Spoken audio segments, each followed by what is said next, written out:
함께 인사할까요? 이렇게 인사합시다. 잘 오셨습니다.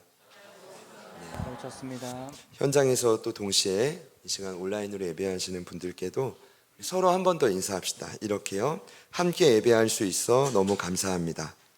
함께 예배할 수 있어 너무 감사합니다. 네, 제가 생명의 삶이나 급하게 필요한 것들은 저희 동네에 롯데리아 4층에 온양 기독교 백화점을 이용합니다.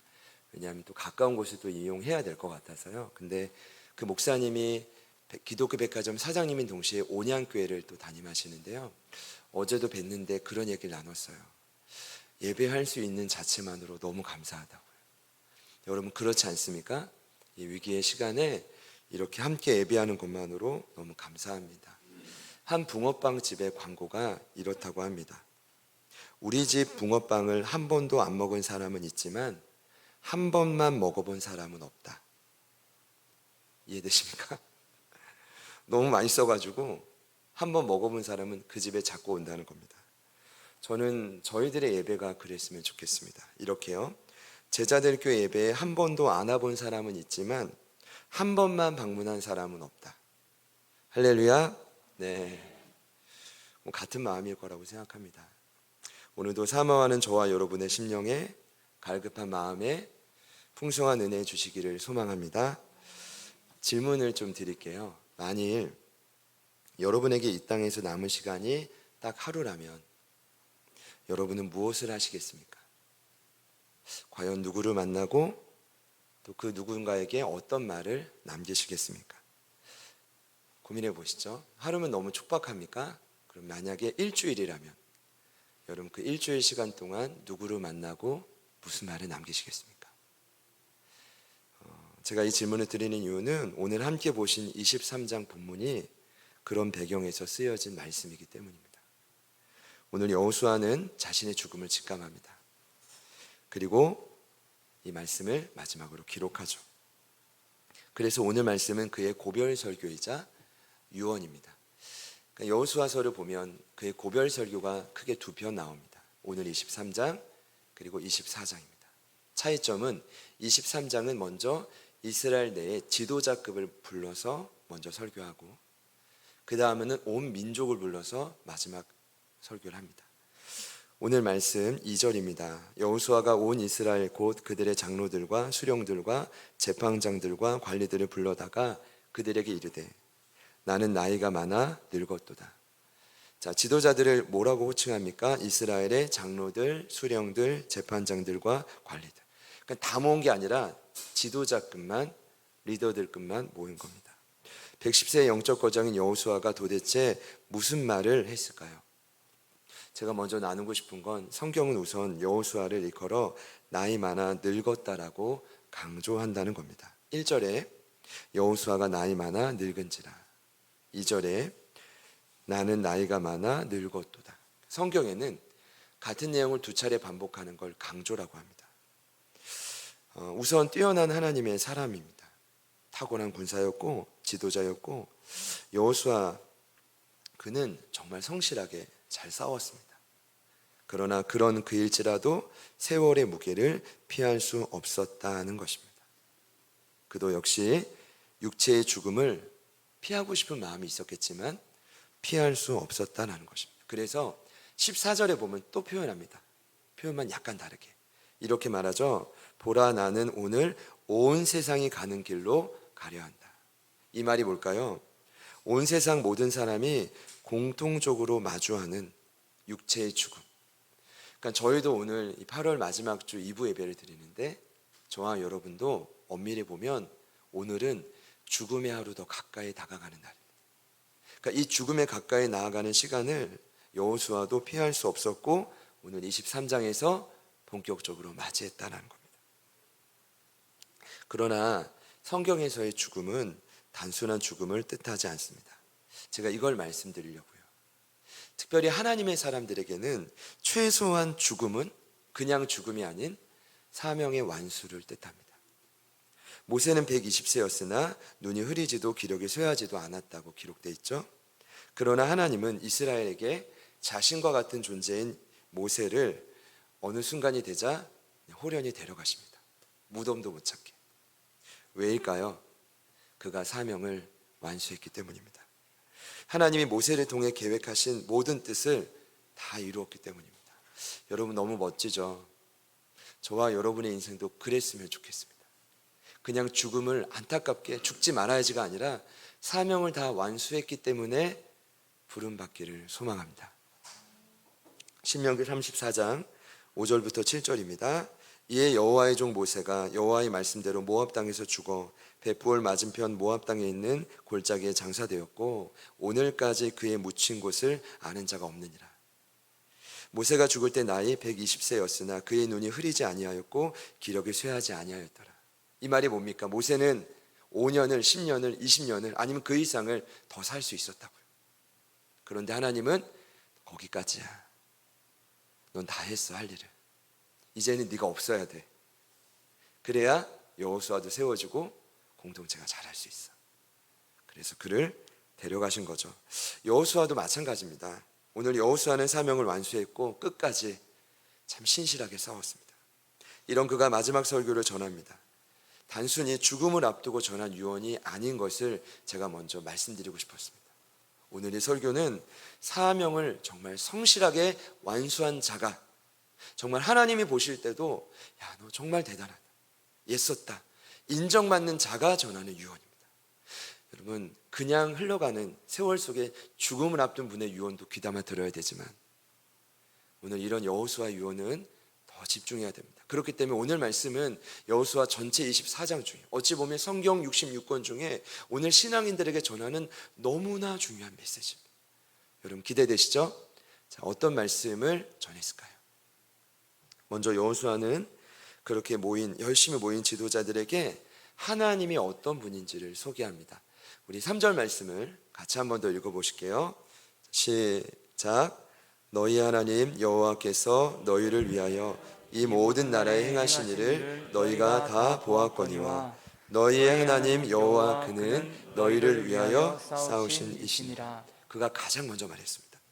너희의 하나님 여호와 그는 너희를 위하여 싸우신 이시다. 그리고 10절에 또 같은 말을 반복합니다. 10절입니다. 너희 중 한 사람이 1000명을 쫓으리니 이는 너희 하나님 여호와 그가 너희에게 말씀하신 것 같이 너희를 위하여 싸우심이라. 여러분 한 사람이 1000명을 무찌를 수 없습니다. 이 말이 뭐냐 하면 좀 과장된 표현인데 우리의 싸움이 아니라 하나님의 싸움이라는 것이죠. 그리고 하나님이 너희를 위해 싸워주신다라는 것을 조금 더 다르게 그러나 강조해서 한 번 더 표현하는 겁니다. 여기 말씀에 너희를 위한다 라는 단어는 원문을 보면 위한다가 아니라 대신한다라는 겁니다. 그래서 이것을 적용하면 하나님은 어떤 분이냐? 오늘 이 고별설교에 소개하는 하나님은 어떤 분이냐? 하나님은 너희를 대신하여 싸우시는 분이다.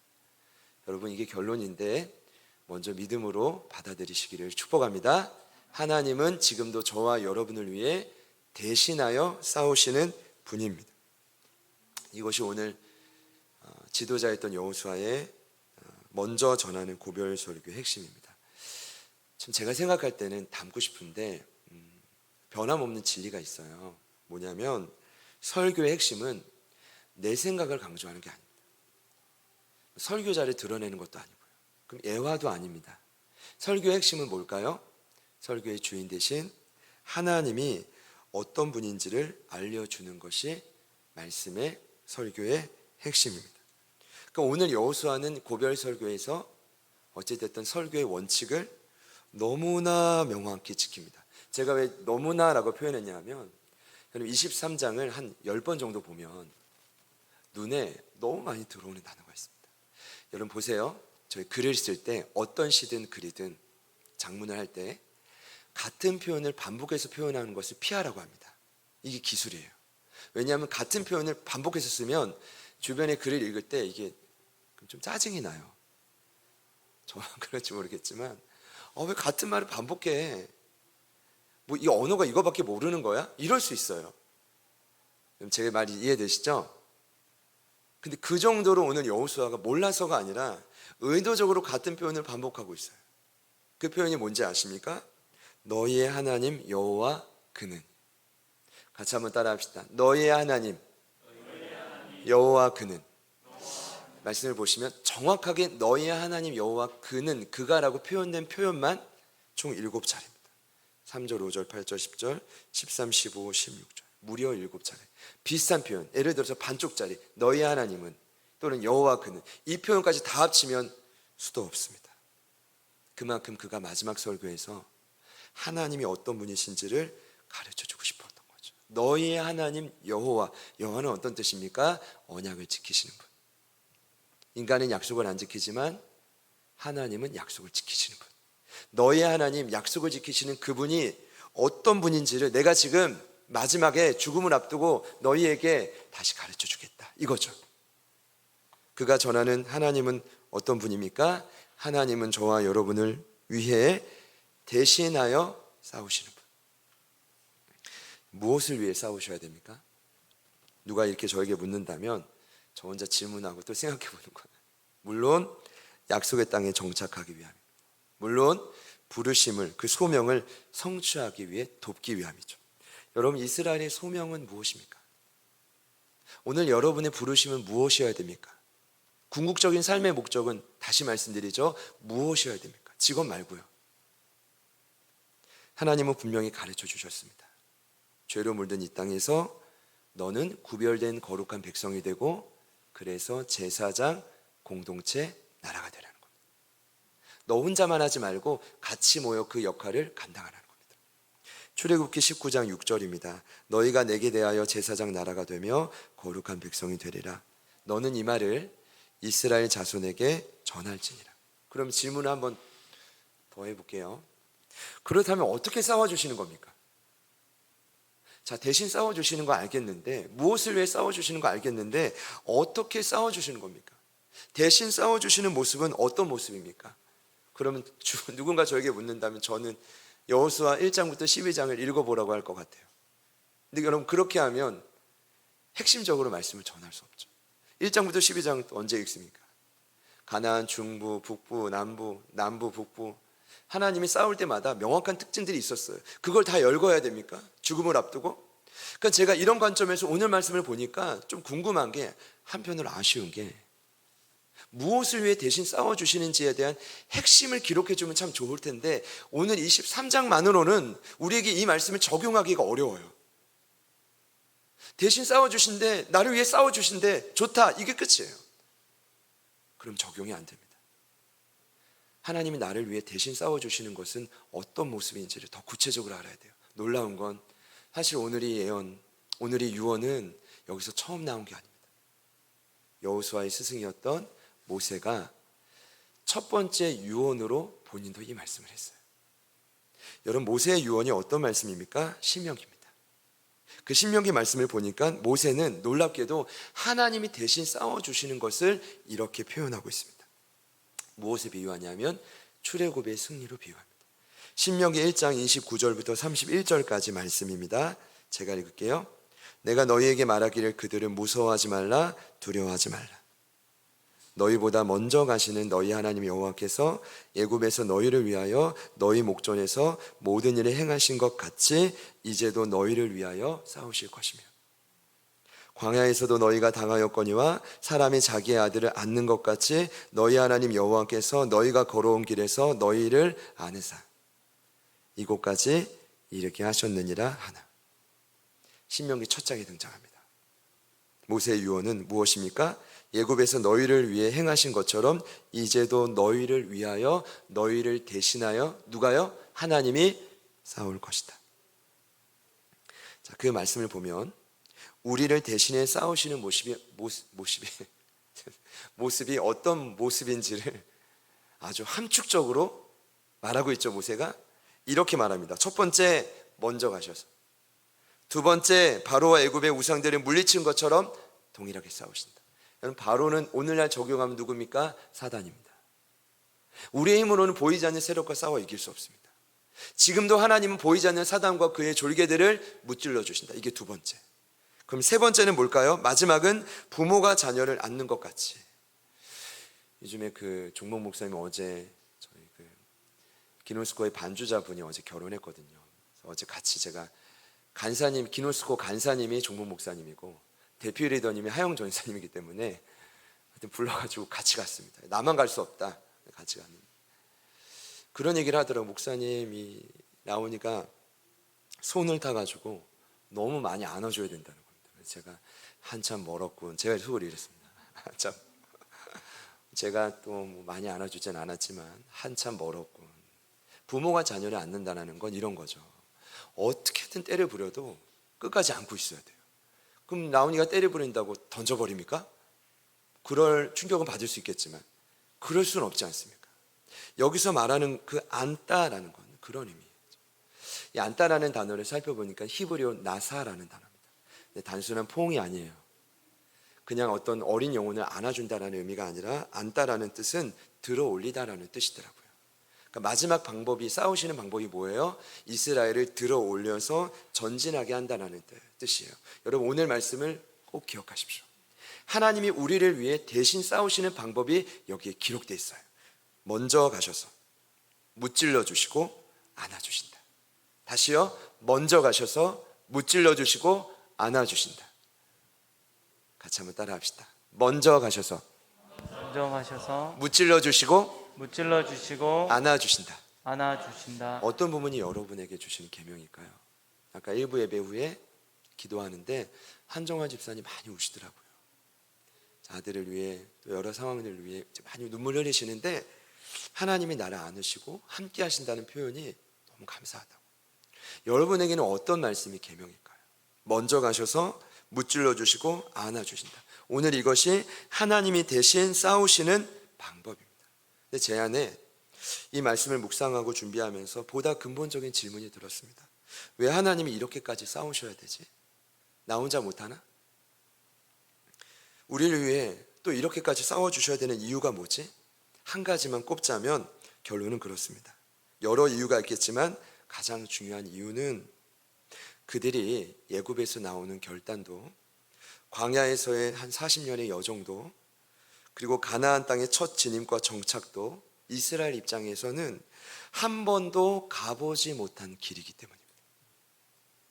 그래서 하나님이 싸워주셔야 되죠. 전혀 알 수 없는 길이니까 하나님이 먼저 가셔야 됩니다. 전혀 싸우는 방법을 이전에 하던 방법대로 싸우면 큰일 납니다. 더 일을 그르치죠. 싸우는 방법을 모르니까 하나님이 대신 무찔러 주셔야 되고, 또 여러 차례 제가 나누었지만 싸움을 겪은 세대는 항상 마음에 흔적이 남아요.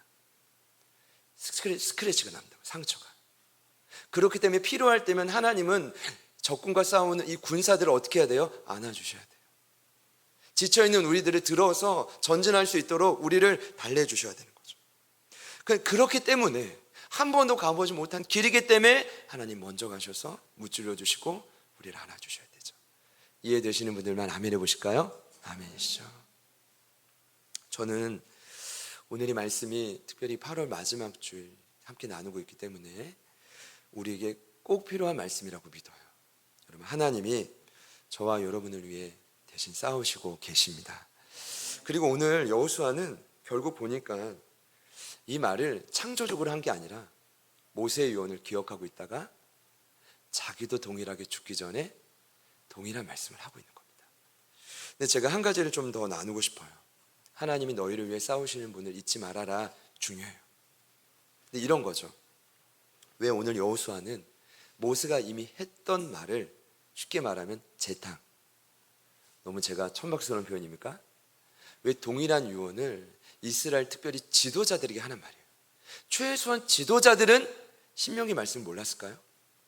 모세의 유언을 몰랐을까요? 충분히 알고 닳도록 알고 심지어 그것을 수많은 이스라엘 백성들에게 가르칠 책무가 그들에게 있었다고요. 그럼 이런 이유겠죠. 정말 몰랐거나 아니면 모른 체 하거나 아니면 이유를 알면서도 때때로 찾아오는 상황 때문에 그냥 무시하거나 어찌됐든 이유가 있었을 겁니다. 오늘 그 동일한 유언을 여호수아가 하는 이유가 있을 거예요. 약속의 땅을 점령한 후에 제가 볼 때는 이런 거예요. 지난 20년간 이스라엘의 지도자들의 믿음이 다시 흔들렸기 때문입니다. 여러분, 저에게 왜 20년인지 여쭤봐야 돼요. 지금 한 장밖에 안 넘어왔는데 약속의 땅 점령에 그때 여호수아의 나이 90세입니다. 오늘은 110세예요. 24장에 나와요. 중요한 건 그 20년 동안 무슨 일이 일어나냐 이겁니다.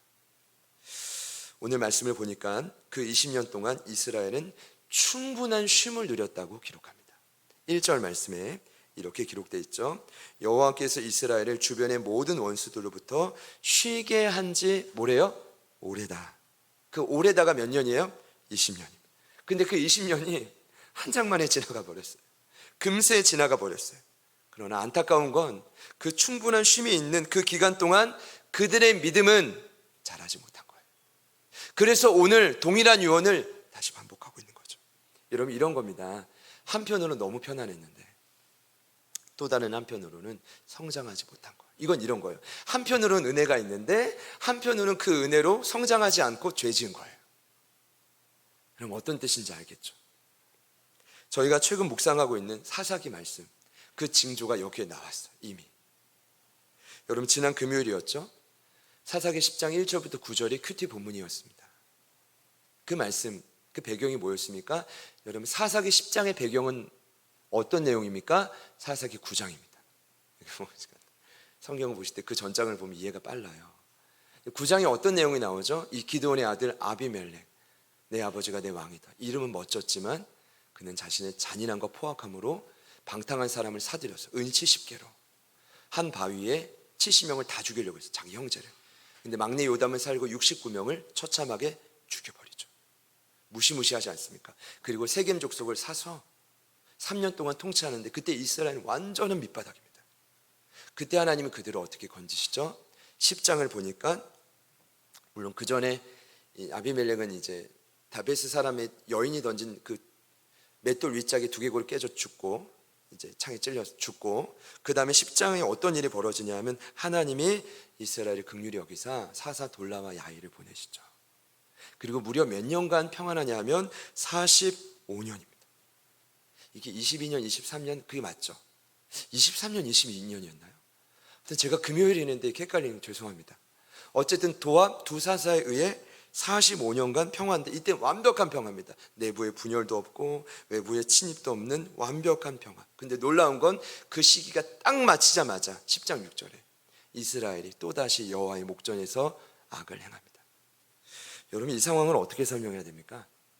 결론은 그렇습니다. 그들 안에 결국 뿌리 깊은 나태함과 방만함이 결국 그들의 진정한 성숙을 가로막은 것입니다. 여러분, 기억하셔야 됩니다. 오늘처럼 20년인데 때로는 45년일 수 있고 3년일 수 1년일 수도 있지만 기억하셔야 됩니다. 평안과 위로가 내 삶에 주어질 때 그냥 쉬면 안 됩니다.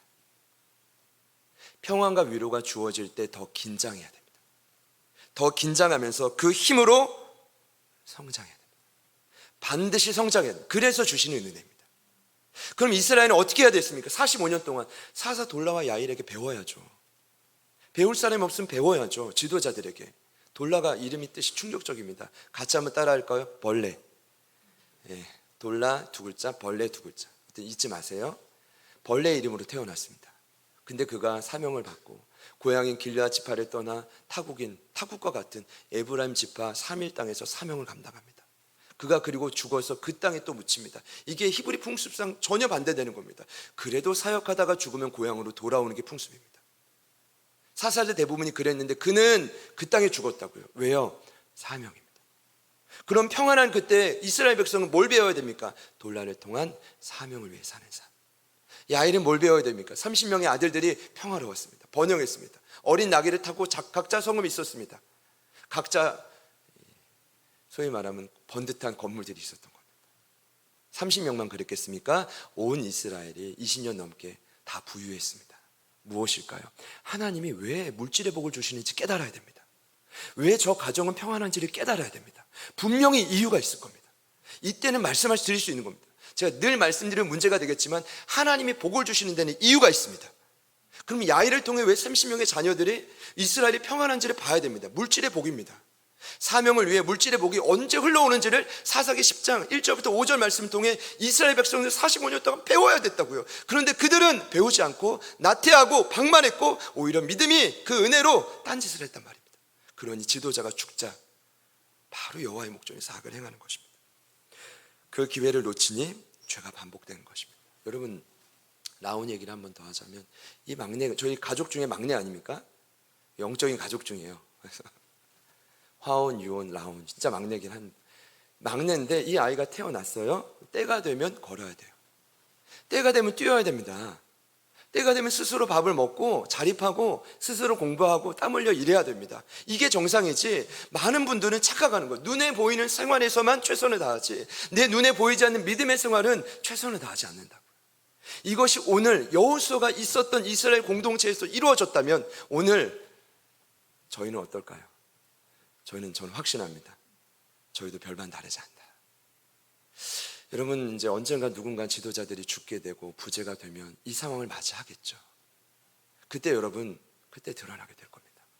여러분, 기회를 잘 붙잡으시기를 축복합니다. 우리 옆에 있는 분들께 이렇게 한번 축복합시다. 지금이 기회입니다. 기회입니다. 기회를 아무리 알아도요, 마음을 쏟아야 합니다. 한 번 더 인사합시다. 마음을 쏟아야 합니다. 열심히 일하는 것처럼 믿음의 성장에서도 열심히 훈련받고 매진해야 됩니다.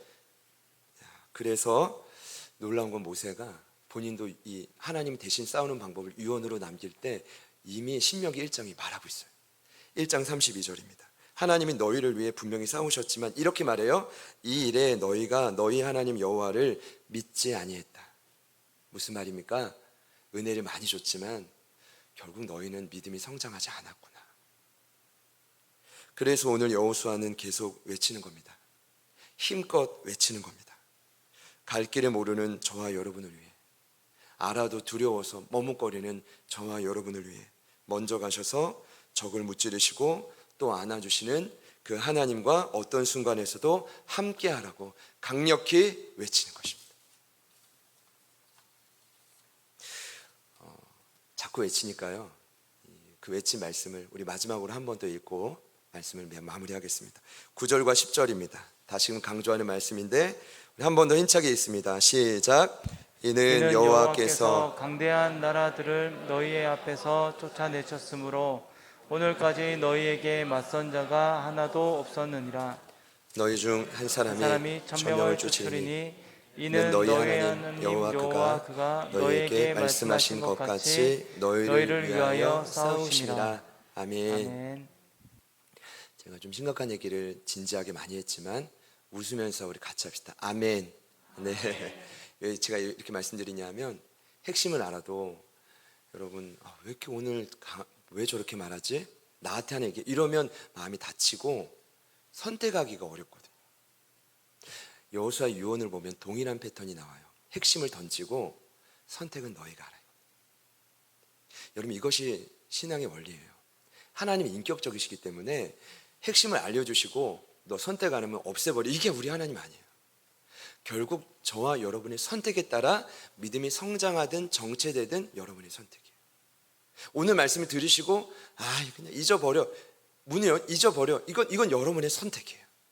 아니면 날마다 간직하고 기도하고 힘써 노력하는 건 여러분의 선택인 거죠. 그 여호수아가, 제가 볼 때는 오늘 유언하고 있는 여호수아가 이걸 너무 잘 알고 있어요. 그래서 오늘 본문을 자세히 보면, 저는 오늘 그 말씀에 중점을 좀 두고 있지 않았지만 선택을 이렇게 하라고 하죠. 6절에 보면 모세의 율법책에 기록된 것을 다 지켜 행하고 떠나서는 안 된다. 첫 번째 선택. 이게 뭐예요? 싸우시는 하나님과 계속 동행하려면 이렇게 해라. 두 번째, 마지막입니다. 11절에 언급하죠. 그러니까 6절 11절 보면 다 뭐라고 되어 있어요? 그러므로라고 시작되는데 11절에 이렇게 말하죠. 스스로 조심하여 하나님 여호와를 사랑해야 한다. 남아있는 이방 민족이 아닌 하나님을 천천히 가까이 해라. 여러분, 오늘 이 내용 수없이 들으셨죠? 그래서 제가 오늘 또 말 안 한 거예요. 이걸 또 말하게 되면 혹여나 이 자리에 진부한 소리를 또 하는, 이러실 수 있을까 봐. 근데요, 보세요. 말씀을 지켜 행하라. 여호와를 사랑하라. 이게 선택해야 될 원리고 하나님과 동행하는 원리인데, 오늘 말씀을 들으시고 혹여나 저희들 중에서도 이거 진부한 소리다, 혹여나 나는 이미 그렇게 하고 있는데, 이러시는 분이 있을 수 있죠. 그런데 반면에 또 다른 누군가에게는 오늘 이 말씀이 절실한 소망의 메시지가 될 수 있을 거예요. 그 차이가 뭔지 아십니까? 지금 내 자리에서 나를 위해 싸우시는 그 하나님의 손길이 오늘 내게, 이 시즌에 내게 정말 필요하신 분들이 있어요. 그분들에게는 오늘 말씀이 그저 들리지 않으실 겁니다. 이런 거죠. 하나님, 제가 가야 할 길을 잘 모르겠습니다. 하나님, 제가 그 길을 알아도 걸어갈 힘조차 지금은 없네요. 나를 제발 안아주시고, 하나님이 정말 아신다면 먼저 가셔서 나를 끊임없이 괴롭히는 보이지 않는 세력을 무찔러 주십시오. 만일 오늘 이 고백이 있는 분들은 누가 권하지 않아도 하나님과 동행하는 길을 선택하실 겁니다. 여러분이 후자의 길을 소망합니다. 온라인으로 예배하시는 분들도 그 후자를 선택하시기를 소망합니다. 여러분, 말씀 앞에 깨어있고 여호와를 가까이 해야 됩니다. 그래야 삽니다. 그래야 승리합니다. 어제 했다고 오늘 승리가 주어지는 게 아니라 오늘 더 말씀을 가까이 하고 하나님을 가까이 하고 더욱더 사랑해야 합니다. 사랑하는 여러분, 말씀을 맺겠습니다. 그분은, 우리 하나님은 약속을 지키시는 분입니다. 그리고 지금도 저와 여러분을 위해 대신 싸우시는 분이십니다. 이것이 오늘 이스라엘 지도자들에게, 저희 교회는 다 지도자급이니까요. 일당 천을 백을 감당할 분들이시니까요. 그것이 23장에 나온 첫 번째 고별 설교의 핵심입니다. 말씀을 마음에 새기고 우리 같이 한번 사랑 인사하시겠습니다. 이렇게 인사할까요? 하나님은 나를 위해 싸우십니다. 나를 위해 싸우십니다. 이번에는 우리 보지 못하신 분들께 이렇게 한번 인사합시다. 하나님은 당신을 위해 싸우십니다. 당신을 위해 싸우십니다. 지금 온라인 예배하는 분들, 후에 예배할 분들, 우리 이렇게 한번 인사하겠습니다. 하나님이 길을 열어주실 겁니다. 길을 열어주실 것입니다. 어차피 저희는 한치 앞도 할 수 없습니다. 그러나 그분은 아시고 약속을 지키시니까 먼저 가셔서 무찌르시고 안아주실 겁니다. 오늘 말씀을 믿음으로 기억하면서 같이 한번 찬양하겠습니다.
우리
않아. 내가 볼 수 없을 때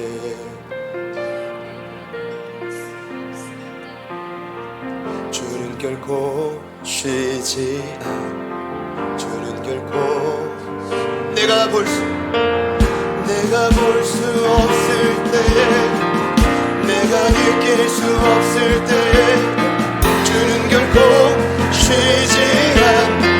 주는 결코 내가 볼 수 없을 때, 내가 볼 수 없을 때, 내가 느낄 수 없을 때 주는 결코 쉬지 않아. 주는 결코 큰 길을 만드시는, 큰 길 만드시는, 큰 길 저 행하시는 그분은 우리 하나님. 약속 지키시는, 어둠 속 밝히시는 님, 그는 우리 마지막으로 한 번 더 믿음으로 선포합시다. 큰 길을,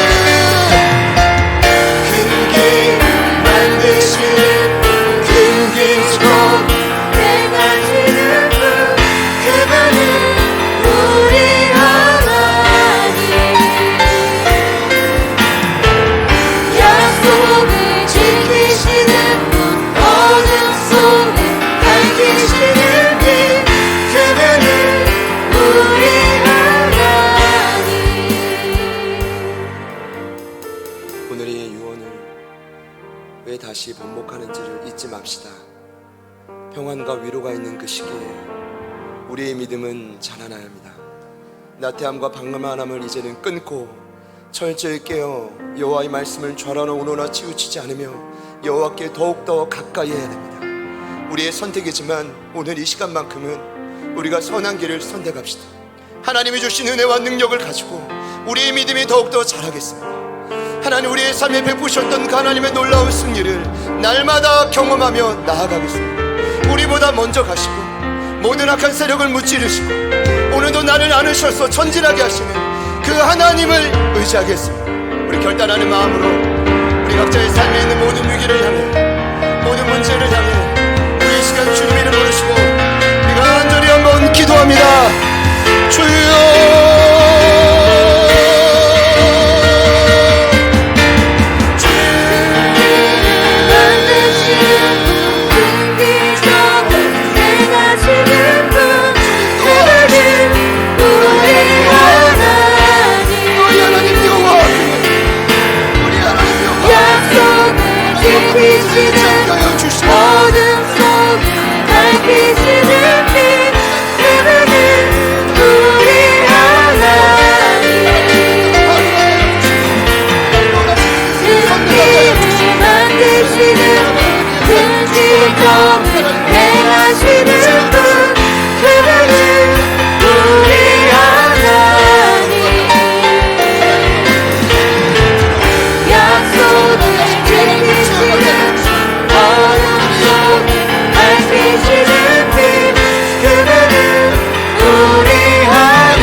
우리 하나님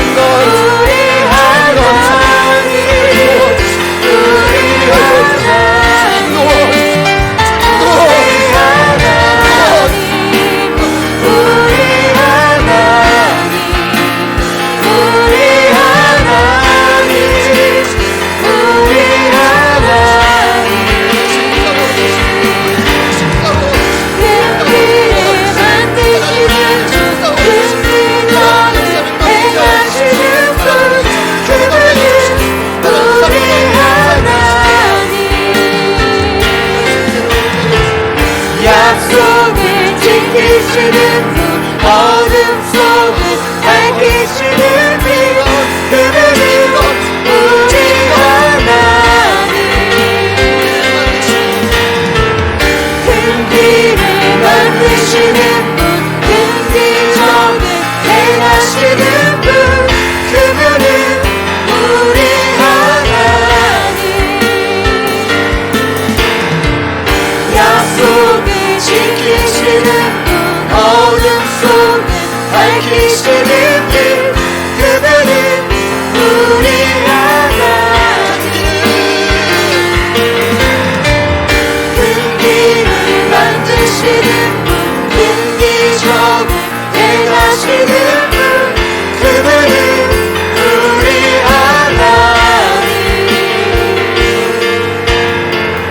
약속을 지키시는 분 어둠 속을 밝히시는 분 그분은 우리 하나님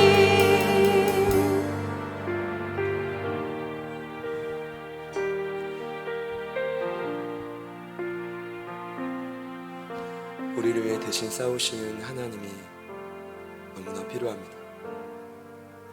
나의 방만함과 나태함으로 위기 가운데 하나님을 보지 못했던 삶을 돌이킵니다.